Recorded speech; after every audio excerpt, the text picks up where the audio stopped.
This is not just a story of grief, but of betrayal revealed in the most merciless moment. Imagine standing at the coffin of the man you loved, only to watch another woman step forward, her hand over her belly, claiming his legacy as her own. What would you do if the life you built shattered in front of everyone's eyes? Stay with me, because what follows is not only pain, it is survival, it is defiance, it is the voice of a woman who refuses to be silenced. The sky was heavy that morning, as if even the clouds refused to let the sun witness what was about to happen. The air in the cemetery was thick with the scent of damp earth and flowers wilting under the heat, the kind of smell that clings to grief and lingers long after everyone goes home. I stood by the casket, numb, my black dress clinging to me like a second skin, my hands cold despite the Texas summer pressing against my back. My husband lay inside, dressed in a suit he had worn only once before, a suit I had chosen for him when we buried his father 10 years earlier. Now it was his turn. I tried to keep my body upright, tried to hold myself together as people filed past with murmured condolences and sympathetic glances. My mind was blank, a hollow space where shock had settled. After 22 years of marriage, I was burying the man who had promised me forever. The pastor's voice droned on, words about eternity and peace, but I barely heard them. My eyes were fixed on the coffin, on the polished wood that reflected faces of family members I barely recognized in my haze of grief. I clutched the small rosary my mother had given me decades ago, whispering prayers I didn't fully believe anymore. And then it happened. From the corner of my vision, I saw her, a woman I did not know, stepping forward with slow, deliberate movements. She was young, maybe 30 at most, her long, dark hair pulled back, her face pale but composed. And as she walked, I saw her hand resting gently over her swollen belly. The world seemed to stop moving. Every whisper, every shuffle of shoes on gravel, every rustle of fabric, silenced. My breath caught in my throat as she stopped in front of the coffin, so close I could see the tremor in her fingers. She lifted her chin, her voice clear, cutting through the heavy air. "The child I carry is his," she declared, her hand pressing firmly against her stomach. "And the inheritance belongs to us as well." Gasps rippled through the crowd. My knees nearly buckled. I gripped the edge of the chair in front of me, the wood digging into my palm, trying to anchor myself to something solid while my world collapsed again in real time. No one spoke. No one moved. Even the pastor froze, his Bible trembling in his hands. All eyes were on her, on the swell of her belly, on the audacity of her words. The silence was louder than any scream. I stared at her, my mouth dry, my heart pounding against my ribs as if it wanted to escape. Who was she? How long had she known him? How long had they been together while I had been blind, faithful, trusting? Memories flashed in my mind. His late nights at work, his unexplained business trips, the moments he pulled away from me in bed and claimed exhaustion. Had it all been for her? For them? Grief twisted into rage, rage into humiliation. I wanted to scream at her, to demand she leave, to deny her claim. But the words would not come. My tongue felt heavy, my chest constricted, my body trembling with the weight of betrayal. The worst part wasn't her presence. It was the way no one dared to challenge her. Relatives lowered their eyes, avoiding my gaze. Friends shifted uncomfortably, lips pressed shut. The silence of the crowd was an agreement, an acknowledgement that maybe her words carried truth, that maybe she wasn't lying. I looked at the coffin, at the man I thought I knew, the man I had built my life around, the man whose death had already broken me. And I realized in that moment that he had left me with more than grief. He had left me with shame, with questions that could never be answered, with a legacy I would be forced to share with a stranger and her unborn child. The air grew heavier, pressing down until I thought I would suffocate. My tears finally broke free, streaming hot down my cheeks, not only for the man I had lost, but for the truth I had just buried with him. The funeral was no longer about saying goodbye. It had become a battlefield. The cemetery had always been a place of hushed voices, but that day, the silence became unbearable, sharp, a blade pressed against my skin. After her words, So loud, so deliberate, no one dared move. Even the wind seemed to hold its breath. I could hear the sound of my own pulse in my ears, a frantic rhythm that made it hard to stand still. People shifted, eyes darting between me and her, their faces painted with pity, discomfort, even curiosity. Not one of them spoke. No one asked her to leave. No one defended me. Their silence screamed louder than if they had shouted her down, louder than if they had confirmed her claim. The truth, or the possibility of it, hung between us all like smoke. I felt myself drowning in their stares. My sister-in-law pressed her lips together, her eyes wet but fixed firmly on the ground. My husband's best friend rubbed his forehead, unable to look me in the eyes. And the pastor, God bless him, opened his mouth as if to continue the service but faltered, closing it again, his hands trembling over the Bible as if the weight of Scripture had suddenly turned to stone. I stood frozen, my breath shallow, as she kept her hand on her belly, her expression steady, unflinching. She had chosen this moment, his funeral, not by accident, but by design. It was a performance, staged with precision, meant to wound me and claim her place at the center of his legacy. And it worked. I wanted to scream, to tear the stillness apart with my voice, but grief had hollowed me out, and betrayal had stolen my strength. Instead, I felt the silence pour into me, filling every hollow space until I could hardly breathe. The child. That was what made the silence so damning. Her belly was not speculation, it was evidence. Evidence that while I had been cooking dinners alone, waiting for him to come home from meetings, he had been building another life. Evidence that my marriage, which I had defended against whispers and doubts for over 2 decades, had not been whole. And yet, as my body shook with rage and humiliation, part of me studied the crowd. Their silence was not only fear, it was complicity. They knew. Some of them must have known. I could see it in the way certain relatives refused to meet my eyes, in the way others glanced at her with something almost like recognition. The silence screamed, "We knew. We didn't tell you. And now it's too late." My knees buckled, and I sat down hard on the chair behind me, clutching my rosary so tightly the beads dug into my skin. The taste of iron filled my mouth as I bit my lip to stop myself from breaking into sobs in front of them all. The woman finally stepped back from the coffin, her voice still ringing in the heavy air, and no one dared stop her. She didn't need to say more. Her silence, too, became a weapon, a confirmation that she had made her claim and no one would contest it. It was then, in the crushing stillness of that moment, that I realized I was more alone than I had ever been in my life. Alone in grief, alone in betrayal, alone in a room full of people who would not defend me. The silence screamed the truth I had tried to deny. I had buried a man who was never fully mine. After the funeral ended, people shuffled away quietly, their faces pale, their eyes avoiding mine. No one dared to bring up what had happened, but their silence was heavier than any words could have been.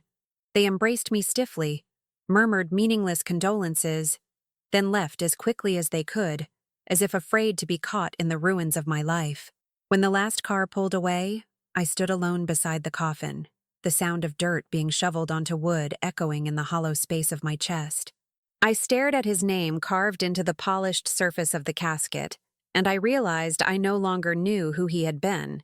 For 22 years, I had believed him to be mine. I believed in his late nights at the office, in his business trips, in his tired smiles and distracted silences. I had defended him to friends when whispers circulated, had called him loyal, hardworking, misunderstood. I had believed with all my heart that the man I loved was flawed but faithful. But the truth stood there in flesh and blood, round, undeniable, growing inside another woman. That child was proof that my husband had lived a life I never saw, a life I had been deliberately shut out from. In the days that followed, I went through his things with shaking hands. His desk drawers, his old suit jackets, the phone he had left behind. I found receipts from restaurants we had never visited together, hotel bookings in cities I had never been invited to, credit card charges that told a story of weekends I had thought he spent working. even a photograph, tucked into the lining of a folder, her face smiling at him, her hand already resting on her stomach, though smaller than, her eyes shining with something that had once belonged to me. The legacy he left me was not only grief, it was doubt. Doubt about every word he had ever spoken, every promise, every memory we had built together. Was it all a lie? Or was I only part of a divided truth, sharing him unknowingly with someone else? Worse still, the legacy extended beyond emotion. There were legal papers to consider now, property, inheritance. Her claim had not been empty. If the child was his, then by law that child had rights to his name, to his assets, to the very house I lived in. I felt the ground beneath me shifting, as though even the walls of my home were no longer safe, as though at any moment I could be forced to give away pieces of the life I had built. I walked through the house differently after that. Every room felt haunted. The chair where he used to sit reading the paper. Had he thought of her there? The kitchen where I cooked his favorite meals. Had he compared my hands to hers while eating in secret with her? Even our bed, still carrying the faint scent of his cologne, became unbearable. I slept curled on the couch, unable to lay my head where he had betrayed me in silence. The man I buried was not the man I thought I knew. He left me a legacy of lies stitched into the fabric of my life, and now I was forced to wear them like scars. His death had not ended my suffering. It had begun a new chapter of it. And as the days turned to weeks, I realized something cruelly ironic. The grave had closed over his body, but the truth he left behind was only beginning to rise. In the weeks after the funeral, the humiliation grew heavier than the grief itself. Death brings sympathy, or at least it should. But for me, it brought whispers. It brought stares that lingered too long, hushed voices that carried my story through the church pews, through the supermarket aisles, through the small-town streets where everyone knew everyone. I felt it in the way neighbors paused mid-conversation when I passed by, their eyes darting away too late, their words clumsy as they rushed to change the subject. I heard it in the way old friends lowered their voices when my name came up, how their kindness turned brittle, pitying, almost sharp. They didn't see me as a widow mourning her husband. They saw me as a woman deceived, a woman who had lived in ignorance while the rest of the world had suspected the truth. The humiliation was a living thing. It followed me to the grocery store, where the cashier's smile faltered just slightly when she bagged my items. It sat beside me in church, where prayers of comfort felt poisoned by the weight of judgment in the pews around me. It echoed at the post office, in the way the clerk glanced at me with a flicker of recognition that wasn't respect, but gossip dressed as concern.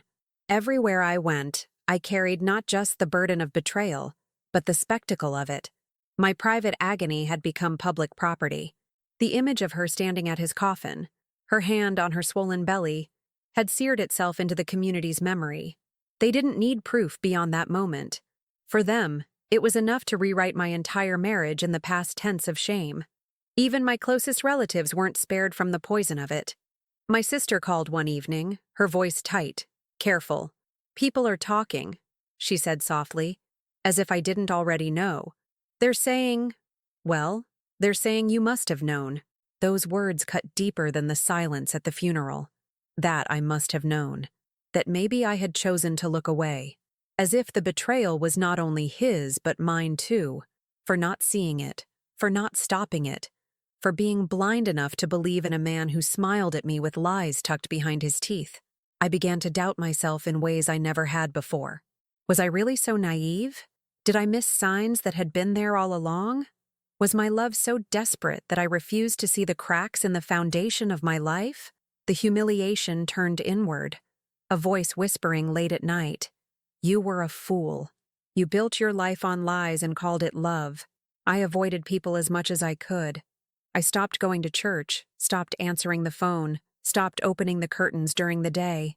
The world outside had become an audience, and I was the unwilling protagonist of a tragedy they couldn't turn away from. But the cruelest weight came not from strangers or friends, but from within my own heart. I had always prided myself on dignity, on loyalty, on the quiet strength of being a wife who endured. And now, in death, He had stripped all of that away. He had left me not as a widow cloaked in respect, but as a woman publicly humiliated, whispered about, pitied, and mocked. The grave had claimed his body, but the shame of his choices had been nailed to my back.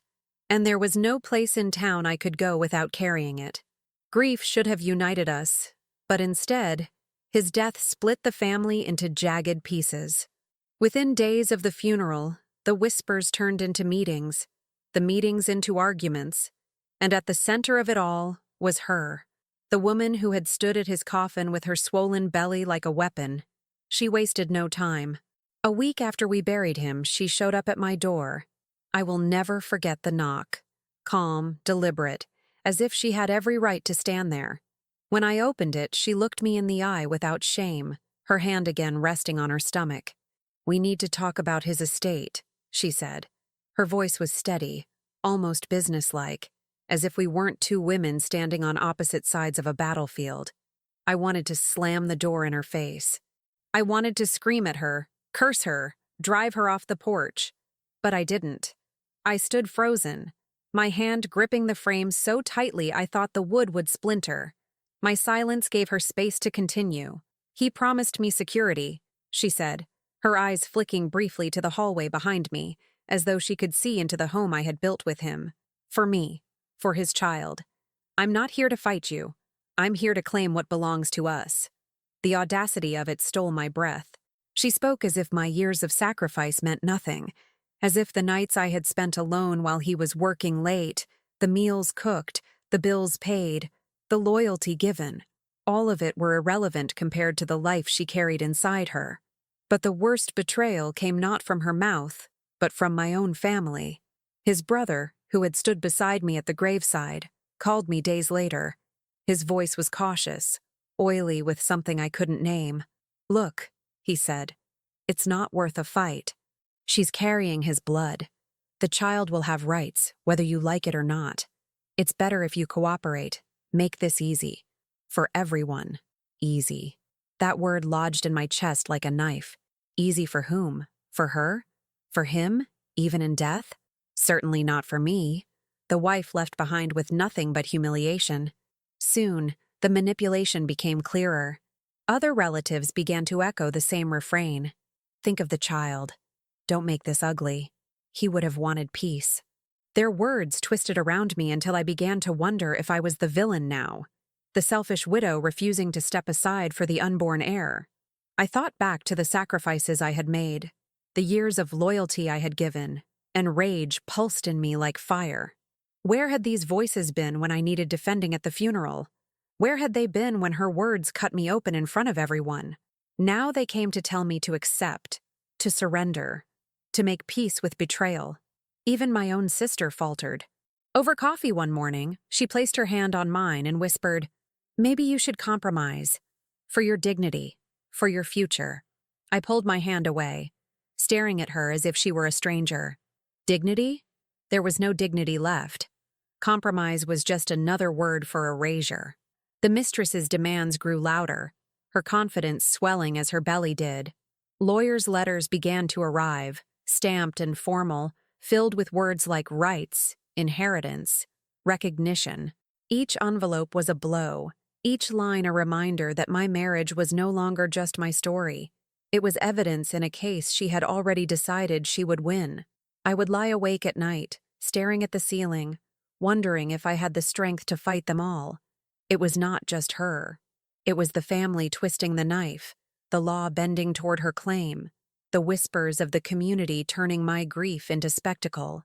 The man I buried had left me with more than lies.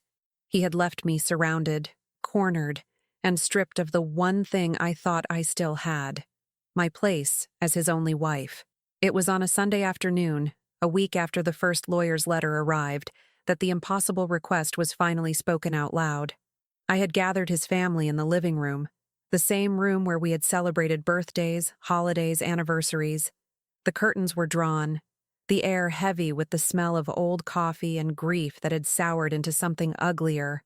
His mother sat on the sofa, her hands trembling over her rosary beads.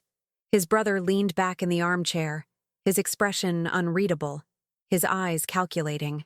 My sister perched on the edge of a chair, her body tense, as if she already knew what was about to unfold. The mistress didn't bother to look uncomfortable. She sat with her back straight, her belly rising proudly beneath her dress, her hand resting on it as though it were a crown. Her presence filled the room with a quiet arrogance, as if she had been waiting for this moment her entire life. His brother cleared his throat first. "We've been talking," he began slowly, choosing each word like it was a weapon.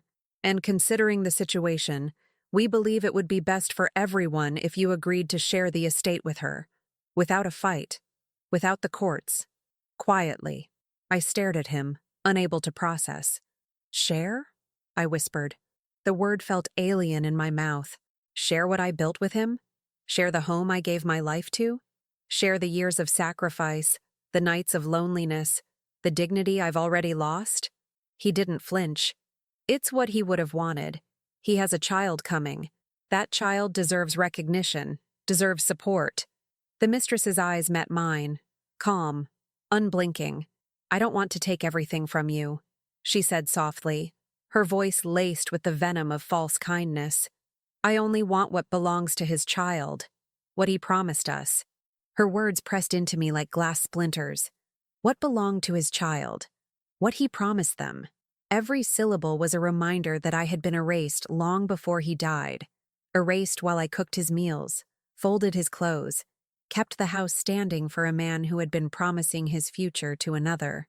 My mother-in-law finally spoke, her voice frail but steady. "Mija," she said, looking at me with eyes that had never truly accepted me. "Sometimes we must sacrifice for peace, for the family. Don't make this harder than it has to be." There it was, the impossible request. They were asking me to give away my dignity, to surrender the remnants of my marriage, to step aside willingly for the child of his betrayal. They wanted me to bless the wound that had been cut into me, to polish it, and present it as fairness. I felt something crack inside me. My voice shook, but I forced the words out.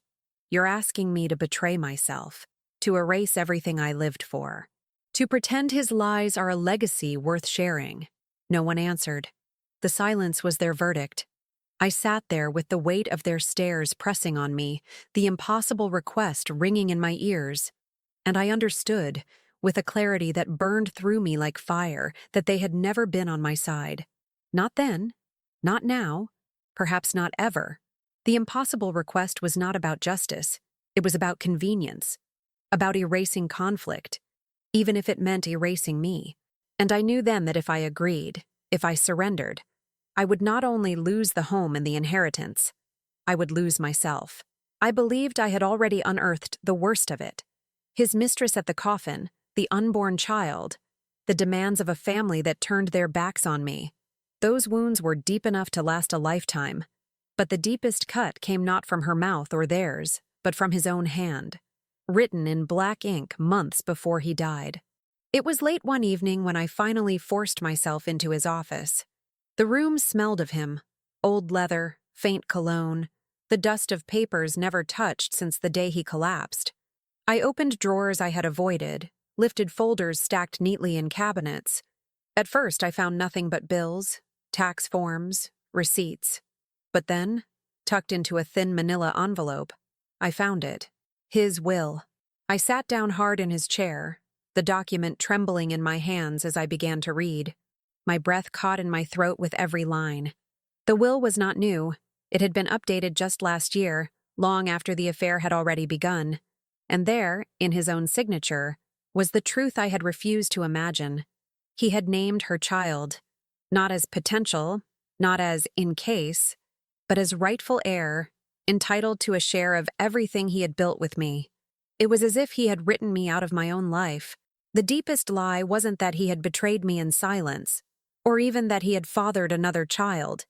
It was that he had prepared for it, secured it, carved it into paper while still sleeping in my bed, kissing my cheek each morning, letting me cook for him, laugh with him, trust him.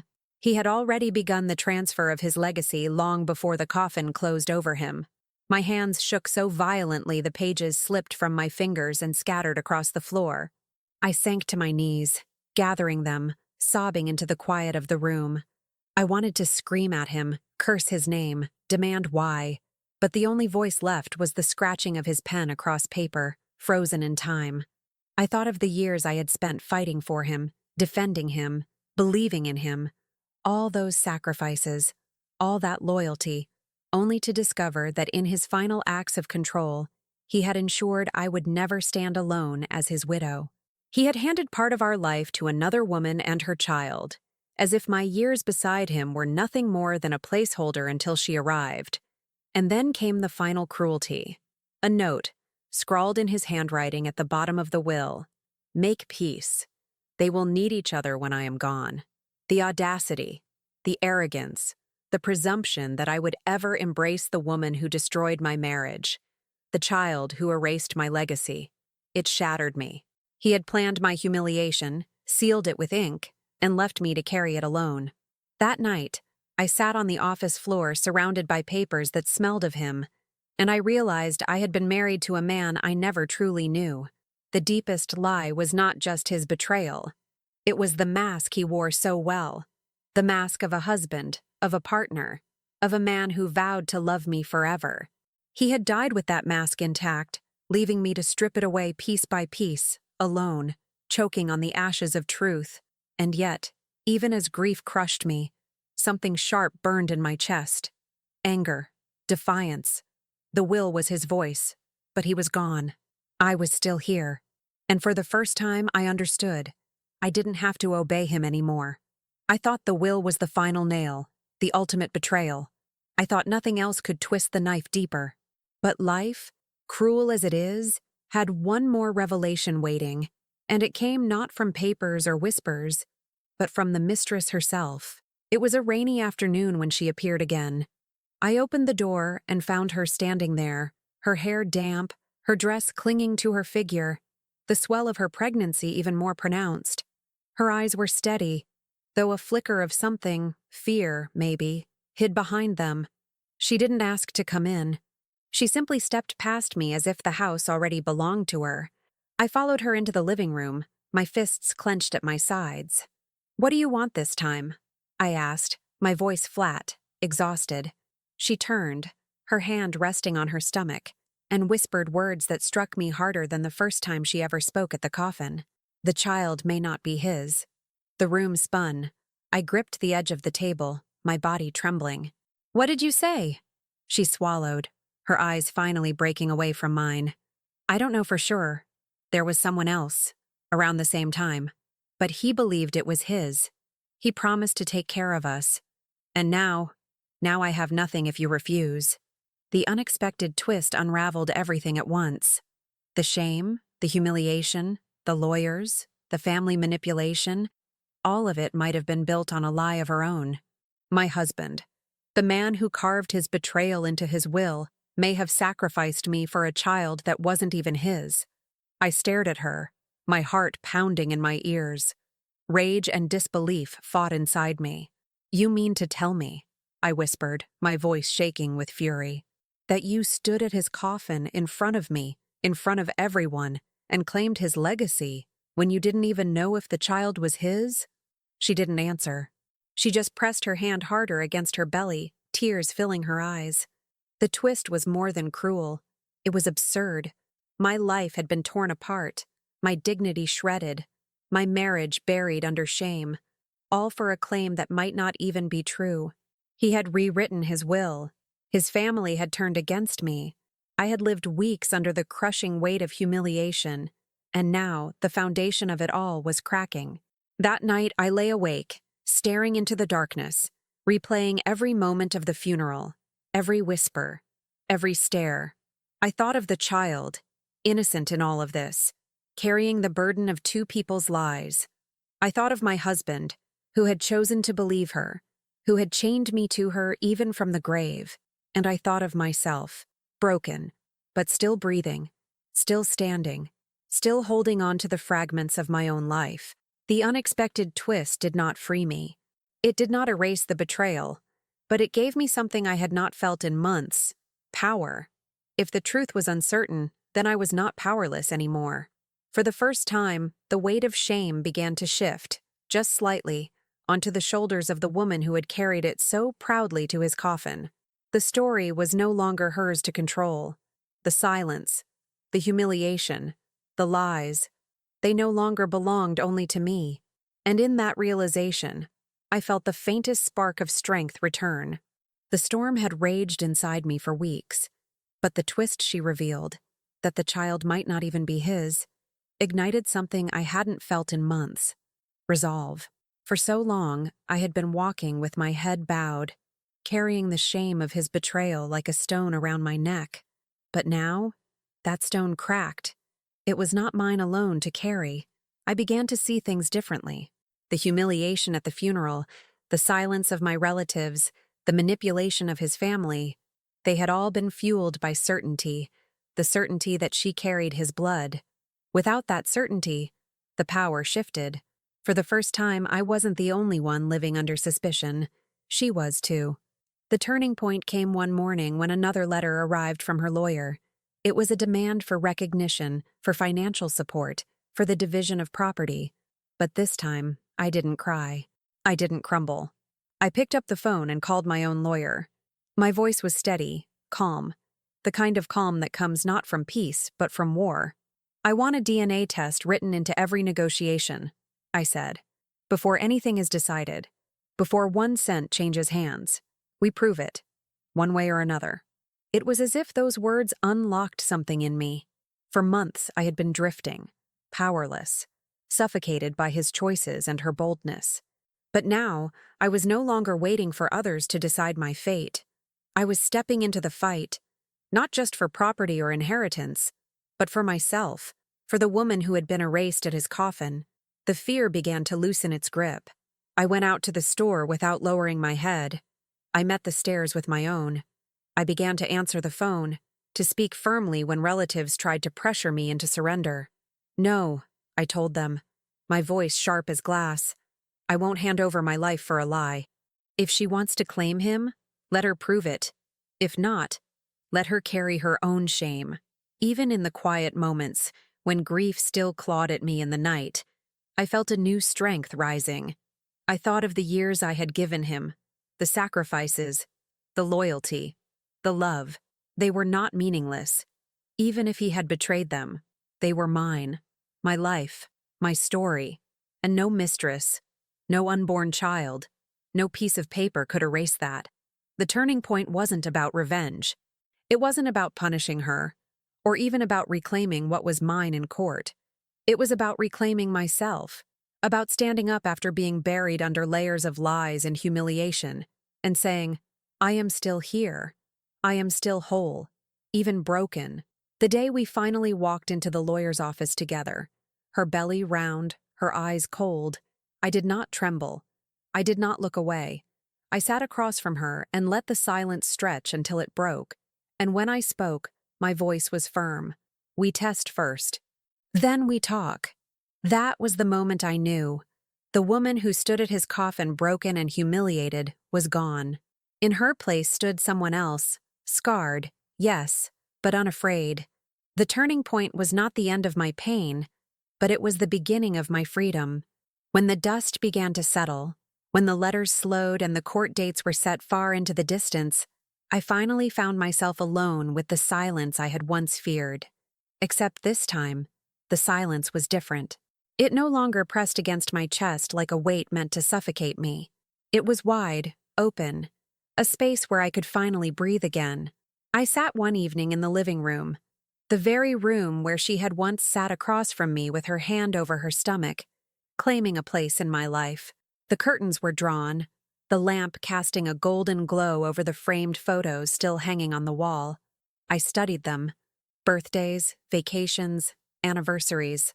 Once, those images had mocked me, proof of a love that now felt counterfeit. But that night, they looked different.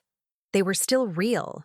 The smiles, the laughter, the moments shared with friends, with family. Even if he had betrayed me, even if his promises were lies, my memories of joy had been mine. Nothing could take that from me. I thought of the impossible request his family had made, of the humiliation at the coffin, of the way she had stood so boldly in front of everyone. I thought of the will, the betrayal written in his own hand. And then I thought of the twist, the doubt, the uncertainty that cracked her certainty wide open. For months, I had believed I was the only one broken, but in the end, the truth had spread its weight across us all. The reflection that stayed with me was simple, but it carved itself deep. Betrayal does not erase the years you gave, nor does it define the worth of your love. His lies belonged to him. Her arrogance belonged to her. But the woman I became in the aftermath, that belonged to me. I no longer saw myself only as a widow humiliated at a coffin. I saw myself as someone who had survived the collapse of her life and still stood tall.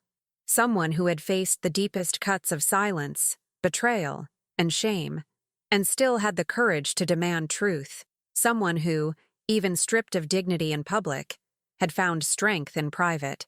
One night, I lit a candle by the window and whispered into the quiet, "You may have broken my marriage. You may have scarred my name, but you did not destroy me. Because in the end, the greatest inheritance he left me wasn't money or property. It was the choice to decide who I would be after the lies. And I chose to be free." The grave closed over his body, but not over my life. My life was still mine to live, honestly, fiercely, without apology. And for the first time since that day at the cemetery, I felt peace settle into me, fragile but real. I was no longer the woman erased by her silence. I was the woman who spoke, who fought, who reclaimed herself from the ashes of betrayal. And that truth, my truth, was the only legacy I would carry forward.